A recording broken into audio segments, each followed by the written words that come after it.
We're going to sort of just now pivot and move towards vaccines. Just a reminder on the disclaimer, the Thrive Nation, this is not medical advice. There's no patient-doctor relationship here. This is for entertainment purposes and education purposes. Please speak to your physician before you take anything on board. We are not anti-vaxxers. We are not pro-vaxxers. We want the correct use of these vaccines. Give us the lowdown as clear and as and concisely as you can, because we could speak on hours. You know, I've listened to so many podcasts from the Western A. Price Foundation, you know, these immunologists overseas talking about it rather being gene therapy, Dr. Golding, more than actually a vaccine.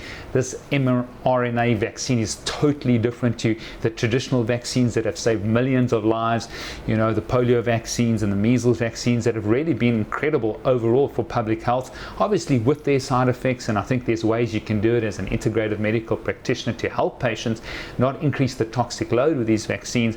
But tell us about the COVID C19 vaccine.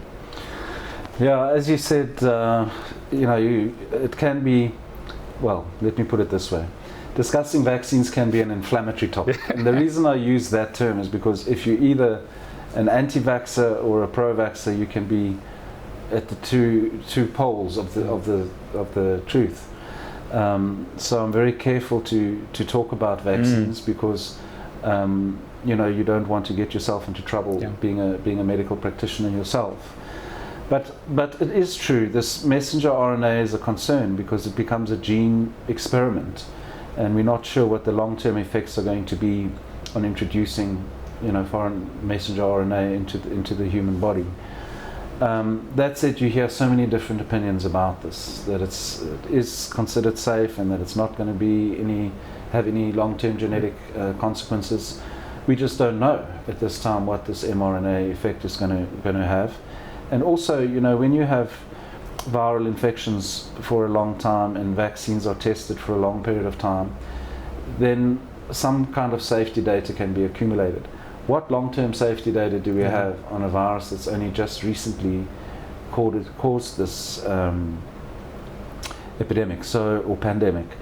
So safety issues are sometimes a concern. The mRNA is sometimes a concern. And vaccines, we know in general, we know that mercury has been removed from the majority of vaccines other than the flu vaccine, which still has some aerosol. But the vaccines do have aluminium in, which can cause an inflammatory autoimmune response. That's why I said discussing vaccines can be an inflammatory issue because you can rub somebody's feathers up on their back, or you can cause inflammation from a vaccine because they contain aluminium.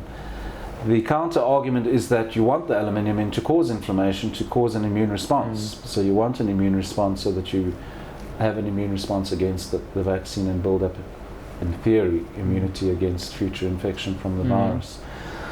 So I'm glad you said that we're not anti-vaxxers or pro-vaxxers, because you know, it's a bit silly to be completely on one end where there is value for it. I mean, we know we have susceptible individuals in our country especially.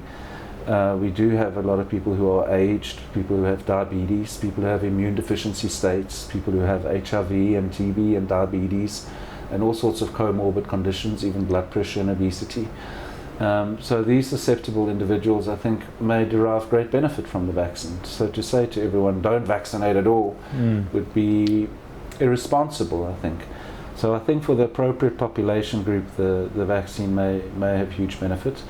I can tell you, I have a little trick up my sleeve. If I do get to do the vaccine, which I haven't even been offered the opportunity to do yet, I would probably do a bit of immune supportive vitamins around the time, and I would do horsetail herb after to get the aluminium out of my system, because I know that aluminium accumulation in the body is associated with autoimmune problems and inflammatory conditions, and we see this sometimes with autoimmune conditions like lupus and Hashimoto's. I'm not saying the vaccine will cause that, I'm saying aluminium can cause it.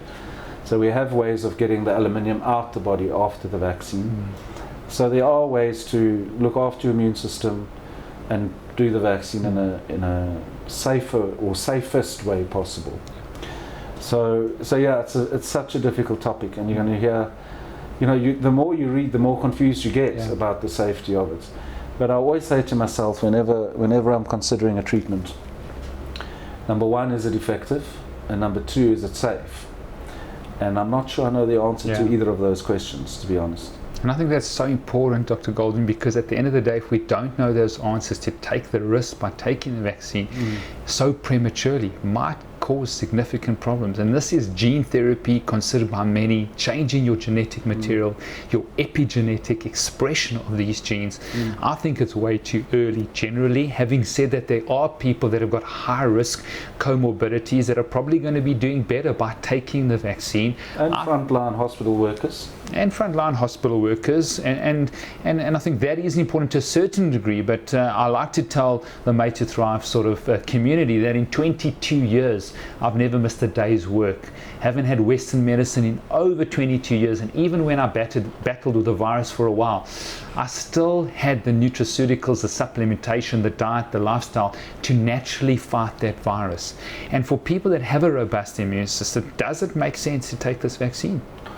Let's say probably not. Okay. I wouldn't say definitely, but probably not.